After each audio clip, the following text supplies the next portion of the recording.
This is Optimal Startup Daily, episode 308. Overwork has to stop. Your life depends on it. By Helene Massicotte of freetopursue.com. And hi again, welcome back to Optimal Startup Daily, where I read to you every single day from some of the best blogs on entrepreneurship. First, is your Wi-Fi slowing down at the office or when you're working from home? Then it's time for you to upgrade your Wi-Fi. Netgear's business Wi-Fi 6 products, like their Orbi Pro Mesh systems and Wi-Fi 6 access points, represent the latest in Wi-Fi technology. They're packed with features, like the ability to easily create a separate network dedicated to your home office, or a guest network for your business's waiting room or lobby. Plus, seamless mobile management helps you keep your guests and employees connected and your data protected, providing visibility anywhere, anytime. Visit netgear.com/business and use code OPTIMAL10 at checkout to save 10%. But for right now, let's get to our post as we start optimizing your life. Overwork has to stop. Your life depends on it. By Helene Massicotte of freetopursue.com. I'm tired. Tired of seeing people around me stressed out and frustrated, overloaded with work. One friend in particular has let work become all-consuming. I've known him for a number of years, and he enjoyed life until his promotion last year. He now feels the world is on his shoulders, and his superiors are all too happy to take advantage of it. All he can think about is the huge amount of work that he cannot possibly get through, in part due to a few colleagues off on stress leave, poor employee morale, and the time-consuming meetings he now has to attend, along with all the new responsibilities. He feels like the hamster that can't get off the wheel. I fear for him because it's affecting his health in a number of ways. Increased difficulty focusing, irritability, a strained marriage, high blood pressure, and excess weight.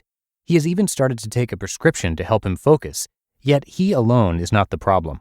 Unfortunately, I have seen this happen too many times, and I get sick to my stomach every time I see a new incarnation of first-world corporate expectations. It makes people ill, even costing them their lives in some cases. And it's getting worse. Don't believe me? Check out The Overworked American by Juliet B. Shore. Here's an excerpt from page 11.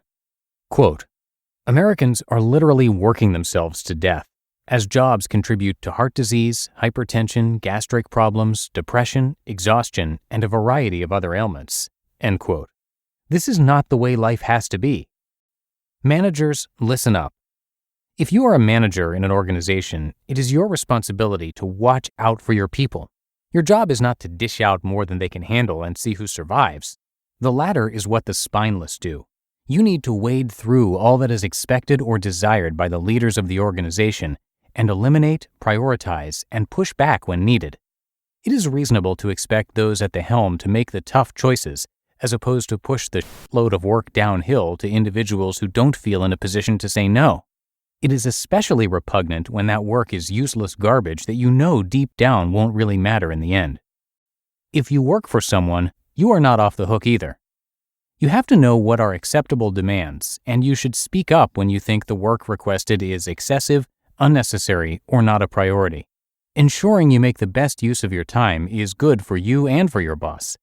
I can hear the complaints already. What if I stand up for myself and it turns out badly? How will my coworkers perceive me? I don't want to look like a slacker. But I can't work anywhere else. This is all I know. I don't want to get fired. What about my pension, my benefits, my fill in the blank? And I hear the rationalizations. What about my responsibilities? I have a family, you know. I can't leave this job. It's who I am and what I do. The pay is too good for me to find something else. It will get better when... It's not that bad. This is a good company. Do you know how many people would kill for this job? Complaining is a useless activity. Rationalizing is not much better. They are passive behaviors, misdirected energy. What can you do then?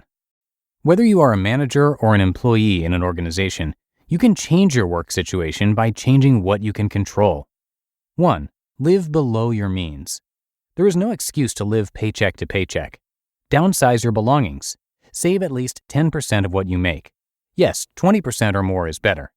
Put money aside for your long-term needs. Don't trust a corporate pension to take care of you. And put money aside to allow you to walk away from a bad situation. Stop spending on frivolous stuff that keeps you in the work-spend cycle. 2. Learn new and different skills that allow for more job or career flexibility. 3. Develop an identity outside work to reduce the potential for work to define who you are and how you feel. Start a side business you are passionate about. If it's the right fit, it's energizing and offers a bit of security and fosters a belief you can pursue different lines of work. Make sure you make time to discover non-work activities that help provide perspective on what is really important in life and to you. And 4, nurture a strong network of friends and acquaintances.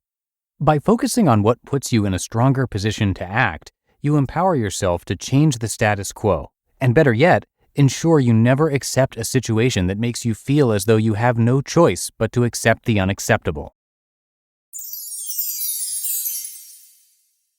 You just listened to the post titled, "Overwork Has to Stop. Your Life Depends on It," by Helene Massicotte of freetopursue.com. Now, you might already know, FreshBooks is a friendly accounting software that helps millions of small businesses stay on top of their business finances. And if you are an aspiring entrepreneur or a small business owner who's interested to learn more about the real life behind the scenes of being a successful entrepreneur in today's world, you'll be thrilled to hear that FreshBooks has launched a podcast called I Make a Living to do just that. What does making a living mean to you? In this podcast, host Damona Hoffman, a celebrity matchmaker and entrepreneur, dives deep into the lives of fellow entrepreneurs to explore every aspect of being your own boss, revealing the highs and lows of running a business and everything in between. Guests on the podcast include Dry Bar founder Ali Webb, poet and author Morgan Harper Nichols, and Adman and CBC host Terry O'Reilly. Not only that, but they also have sprinkles of mini-sodes called the Nerdisodes, where they nerd out on specific topics like work-life balance, imposter syndrome, and even SEO. And to listen to the show, all you have to do is go to freshbooks.com/podcast or search I Make a Living on any podcast platform you're using right now. And thank you to Helene. She's featured across a bunch of our shows, pretty much all of them in fact, but most often on Optimal Living Daily and Optimal Finance Daily, so do check out those shows for more content from her. Now, Helene chose to leave her corporate life in her mid-30s, finding herself constantly preoccupied and unappreciative and not taking care of herself. So she jumped into blogging to show others how working just for a paycheck isn't worth it, that we can be free to pursue what we want in life and have the means to get there with less effort than one might think. Hence the name of her site, freetopursue.com. Now, she's read a ton of books and she draws from her extensive knowledge there, but also her life experience in lots of areas. And she's really a pleasure if you get the chance to meet her in person, which our team did at the personal finance conference FinCon. So come by her site to show her some support. Again, that's freetopursue.com. And thank you to Helene for letting us share her content across all of our shows these last few years. But I think that does it for today. I hope you are having yourself a terrific one, and I'll see you back here tomorrow where your optimal life awaits.